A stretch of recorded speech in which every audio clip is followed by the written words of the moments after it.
मुली येत नाही माहेरी काय घ्यायला, त्या येतात आपल्या पाखरांना माहेरची आपुलकी दाखवायला.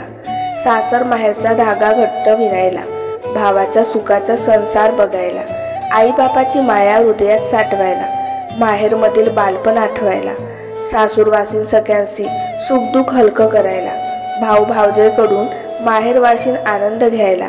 माहेरातून थोडासा ओलावा तिला पुरे होतो, सासरमध्ये आयुष्य कंठायला.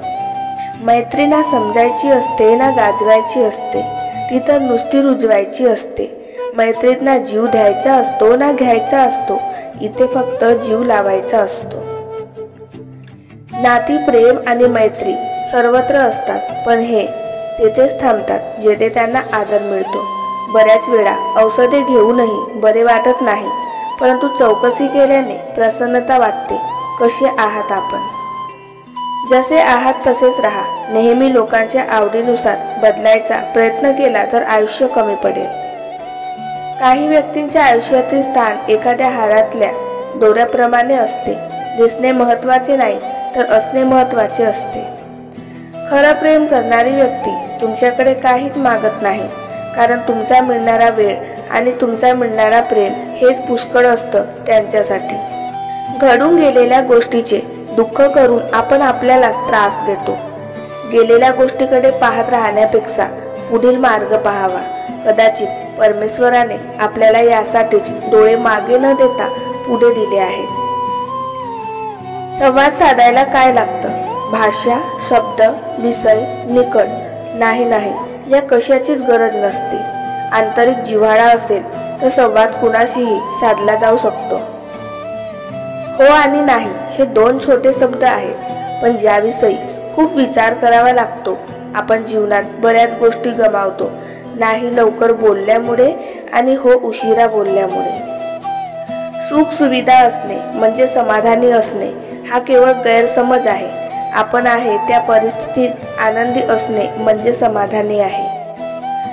आपला स्वभाव नेहमी प्रामाणिक असावा, कारण आपली ओळख नावाने होत असली तरी आठवण ही आपल्या गोड स्वभावाने होत असते.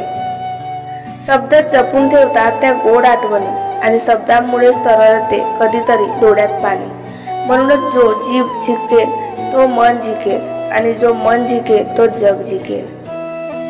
वळणाची असते म्हणून ती वाट असते, क्षितिजा पाशी झुकते म्हणून ते आकाश असते, क्षणोक्षणी रंग बदलते म्हणून ती जीवन असते, आणि शब्दाविना आपली जाते म्हणून ती मैत्री असते. आयुष्य ही फार अवघड शाळा आहे. आपण कोणत्या वर्गात आहोत हे आपल्याला ठाऊक नसते. पुढची परीक्षा कोणती याची कल्पना नसते, आणि कॉपी करता येत नाही, कारण प्रत्येकाची प्रश्नपत्रिका वेगळी असते. आयुष्यात सगळे दिवस सारखे नसतात. चढ आणि उतार हे येतच राहतात.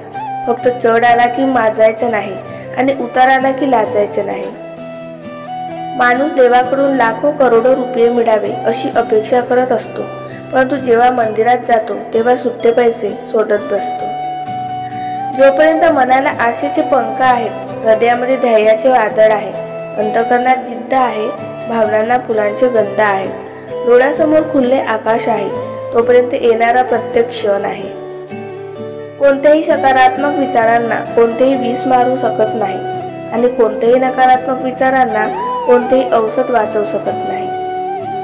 जे हरवले आहेत ते शोधल्यावर परत मिळतील, पण जे बदलले आहेत ते माल कधीच शोधू मिळणार नाही.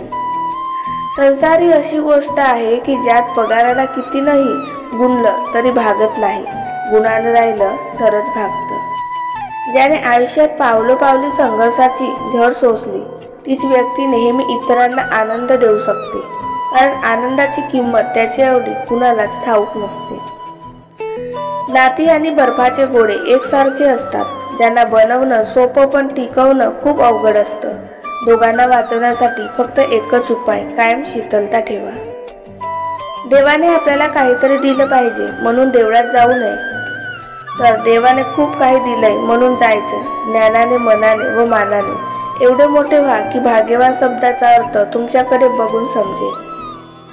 दुःखामुळे दुःखी होण्यापेक्षा दुःखाकडून अनुभव घेत सुखाकडे वाटचाल केलेली कधीही चांगली, आणि असं केलं तरच आनंदी जीवनाचं रहस्य कळेल. निवड, संधी आणि बदल या तीनही पण महत्त्वाच्या गोष्टी आहेत.